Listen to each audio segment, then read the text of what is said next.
अस्सलाम वालेकुम दोस्तों, स्वागत है आपका हमारे इस्लामिक चैनल में। दोस्त, आप जानते ही होंगे कि अजमेर शरीफ दरगाह को सरकार ने तोड़ने का फैसला किया है, लेकिन ऐसा मुमकिन नहीं है क्योंकि अजमेर शरीफ में अल्लाह के बहुत बड़े वाली हूँ जिन्हें हिंद का बादशाह भी कहा जाता है।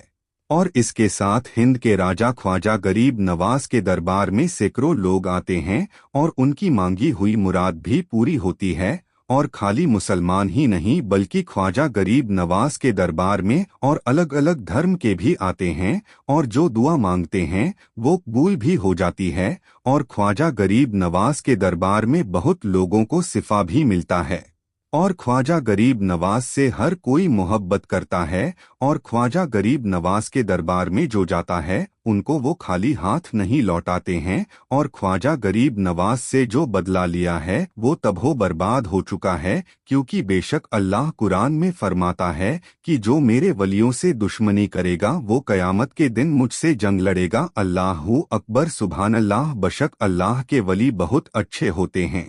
अब बात करते हैं कि सरकार ने फैसला लिया। अब आप ही सोचे कि जब भारत सरकार ने ही अजमेर शरीफ पर चादर चढ़ाने हर साल आते हैं तो फिर ये फैसला क्यों आया। बात ये है कि अजमेर शरीफ इतना आसान नहीं है तोड़ना, क्योंकि अगर दरगाह को लोग तोड़ने की कोशिश करते हैं तो पहली बात तो मुसलमान चुप नहीं रहेंगे और अल्लाह का अजाब भी दुनिया में आएगा, क्योंकि बहुत लोग ऐसे थे जो हिंद के बादशाह से बदला लेने की कोशिश तो की लेकिन इसमें नाकाम रहे और तबाहो बर्बाद हो गए। अब आप ही सोचे कि जब भारत सरकार ख्वाजा गरीब नवाज की चौखट पर आकार चादर चढ़ाते थे तो आखिर भारत सरकार ने ये फैसला क्यों किया कि अब अजमेर शरीफ दरगाह को तोड़ा जाए। बात ये है, भारत सरकार की ये चाहती है कि अलग अलग धर्म के लोग आपस में मिलकर न रहें और बीच में एक अच्छी दुश्मनी बनी रहे, इसलिए पहले तमाम मस्जिदों को शहीद किया गया। अब अजमेर शरीफ दरगाह पर की बारी आ गई और भारत सरकार ऐसा क्यों करती है। आपने सोचा है? अगर नहीं सोचा है तो चलिए बताते हैं। भारत सरकार की ये चाल है, अब जैसे वो अजमेर शरीफ तोड़ने का आदेश दे दिया है वो इसलिए क्योंकि उनको हर साल भारी मत से जीत हो सके और वो भारत सरकार बने रहे, इसलिए वो धर्म के प्रति लड़ाई करवा रहे हैं। लेकिन अजमेर शरीफ को तोड़ना नामुमकिन है। अब मैं ये क्यों कह रहा हूँ कि अजमेर शरीफ दरगाह को तोड़ना नामुमकिन है, क्योंकि वो बहुत पुरानी मज़ार है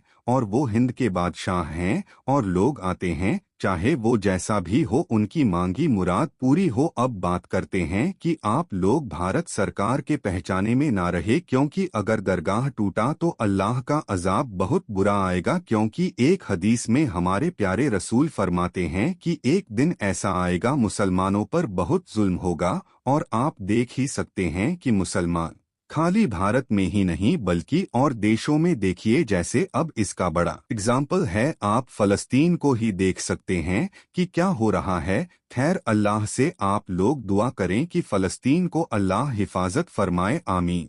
और अल्लाह से दुआ करें कि हिंद के बादशाह के मज़ार ना टूटे और आप लोग ये देखें कि लोग उनके दरबार में जाकर जो मांगी मुराद मांगते हैं वो पूरी हो जाती है। तो इतने बड़े वली की मज़ार टूटना अच्छी बात है? ये बहुत गलत बात है, क्योंकि जो अल्लाह के इबादत में अपनी पूरी जिंदगी गुजार देता है और प्यारे रसूल के शरीयत के मुताबिक चलता है और दुनिया के बुराइयों से दूर रहता है और उसकी जिंदगी में कोई गलत काम न हुआ हो तो उसको अल्लाह कब्र हिफाजत करता है, तमाम सांप बिच्छू तमाम खौफनाक अजाब से हिफाजत करता है। तो उनको ये दुनिया वाले क्या कर लेंगे। खैर, आप लोग अल्लाह से दुआ करें कि अल्लाह अपने वालियों की मज़ार को हिफाजत फरमाए, आमीन। अगर आप लोगों को वीडियो में कुछ सीखने को मिले तो एक प्यारा सा कमेंट करें और वीडियो को लाइक करें, और आपका मन कहे तो चैनल को सब्सक्राइब भी करें और अपने दोस्तों को शेयर करना ना भूले। तब तक के लिए अस्सलाम वालेकुम।